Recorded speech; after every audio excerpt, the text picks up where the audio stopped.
A script, Ghost Viper in the HOA. You ever have the cops show up at your house? Because your wife was carrying boxes? Yeah, that's how my nightmare started. And the craziest part? The moment the officer looked at her old army patch and whispered, "Wait, is that Ghost Viper?" My life turned upside down. Act 1, The Spark. My name's Austin. I'm 34, just moved into what was supposed to be our dream home with my wife Rachel. I thought the biggest drama of the day would be deciding whether the couch went under the window or against the wall. Turns out the real problem was standing on our lawn. Blonde hair sprayed into place, clipboard clutched like a weapon, a smile sharp enough to slice glass. Melissa King, our HOA president.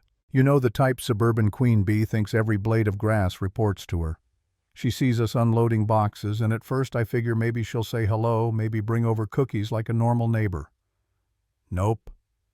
She zeroes in on one set of boxes Rachel's carrying. They're marked with her company's defense contractor labels, boring cybersecurity paperwork that she reviews on weekends. The second Melissa spots those labels, her whole face changes. Smug to panicked in 2 seconds flat. She storms across the driveway shouting about unauthorized military materials and threats to community safety. I'm standing there like, lady, they're cardboard boxes, not missile launch codes. Rachel, calm as always, explains it's just routine work stuff. But Melissa's not hearing any of it. She whips out her phone, dials 911 right there on my driveway, and tells the dispatcher we're endangering children with suspicious military cargo. I couldn't believe it. Who does that? Who calls the cops on moving boxes? 20 minutes later, here comes Officer Carter. He's got that balanced cop energy, firm but approachable. He walks over to us first, probably because we look like the sane ones. Then his eyes land on Rachel's old laptop bag. More specifically, the faded Army medic patch stitched to the strap. His entire demeanor shifts. Shoulders drop, face goes pale, and he whispers, voice shaking, "Ma'am, it can't be you." Rachel stiffens. She knows exactly what he means. I'm the clueless one looking back and forth like an idiot. Melissa, meanwhile, is screaming about federal investigations and neighborhood safety. But Carter isn't even listening to her anymore. His eyes are locked on Rachel like he's staring at a ghost. Then he says it 7 years ago. Helmand Province. You held my wife as she died. I swear the world stopped. Carter's wife, Staff Sergeant Amy Carter, was killed in Afghanistan. And Rachel, my quiet, nervous-to-order pizza wife, had been there. She gave Amy peace in her final moments. Suddenly, Ghost Viper wasn't some movie nickname. It was Rachel. My Rachel. And Melissa, the woman who just weaponized 911 against us, had picked the absolute worst person to mess with. Act 2, Escalation and Doubt. Carter pulled me aside later after Melissa stormed back to her house, still ranting about classified threats. He told me what he'd dug up already. Melissa had been cashing survivor benefits as a military widow. That part was true. Her husband Thomas died in 2019. But here's the kicker, she'd remarried in 2020 and never reported it, which meant she'd been stealing nearly 90 grand from the VA. And she had a pattern. Every military family that moved into this neighborhood mysteriously got hit with bogus violations until they packed up and left. The Williams, the Smiths, the Johnsons, all driven out. Melissa wasn't just a petty HOA tyrant. She was running an organized scam, using her position to protect her fraud by targeting anyone with military ties. That night, Rachel sat at our dining table, or what passed for one since we were still eating off moving boxes, and started building what looked like a command center. Files, timelines, violation notices, public records she'd requested online. Her calm intensity scared me. It was like watching a soldier put armor back on. Meanwhile, Melissa doubled down. Every morning we woke up to new violations shoved under our door. Mailbox too far forward, trash bins half an inch over the line. Even our welcome mat was non-compliant.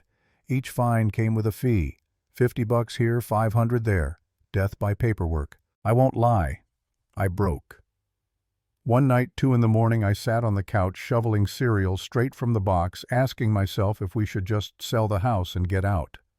Was it worth it? I married Rachel for peace, not for war. What if fighting Melissa made us lose everything? What if I was dragging Rachel back into trauma she'd worked years to bury? That was my lowest point, the self-doubt, the temptation to quit. But then Rachel put her hand on mine. Steady, unshakable. Austin. She said she's been hurting families like us for years. If we leave, she wins, and others will suffer. We don't get to walk away this time. And just like that, my wife, the same woman who once stitched soldiers back together under Taliban fire, became the force I couldn't. If she wasn't giving up, neither was I. Act 3, Showdown in Justice. Word spread fast. Carter pulled records. Our Navy vet neighbor Frank shared inconsistencies in Melissa's military stories. Mrs. Thompson, the 72-year-old gossip queen, remembered hearing Melissa brag about remarrying her ex before she ever claimed to be a grieving widow. Piece by piece, the web of lies unraveled. So Melissa called for an emergency HOA meeting. She thought she'd rally the neighborhood, paint herself as the victim. Thursday night, 7 o'clock, the community center was packed, more neighbors than I'd ever seen show up for anything. The air buzzed like a courtroom before a verdict. Melissa marched in like she was running for Congress. Perfect hair. Support. Our troops, pin the irony, almost made me laugh. She set up slides accusing Rachel of hacking government databases, stealing personal info, threatening civilian safety. Her evidence, public marriage records she herself had tried to bury. Then Carter stood up. Calm, steady.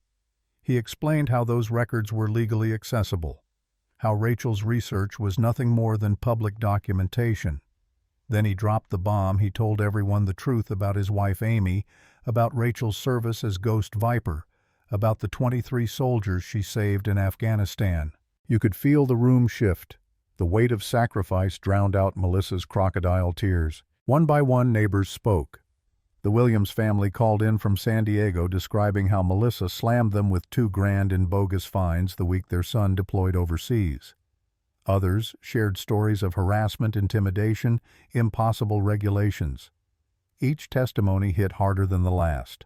Melissa cracked. She ditched the slideshow, started screaming about conspiracies, about dangerous military operatives. Her mask slipped and the paranoid predator underneath showed itself. And then the doors opened. Federal agents walked in, badges flashing. The lead investigator's voice cut through the chaos.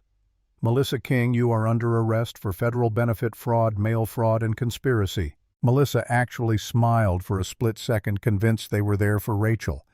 But the cuffs clicked on her wrists, and the room gasped as the agent added, "And we'll be investigating your co-conspirators across the region." The look on her face, denial, rage, bargaining, despair, all in 30 seconds. Neighbors whipped out phones, recording as the queen bee of Maple Street got let out in chains. She screamed from the back of the patrol car, spitting venom at Rachel. Ghost Viper is the real criminal. But the agent shut that down fast. "Ma'am, we've vetted Mrs. Sanders thoroughly. Decorated combat veteran, spotless record. The only criminal here is you." And just like that, the tyrant fell. A closing line. Evil doesn't always wear a mask. Sometimes it wears a clipboard and calls itself community leadership.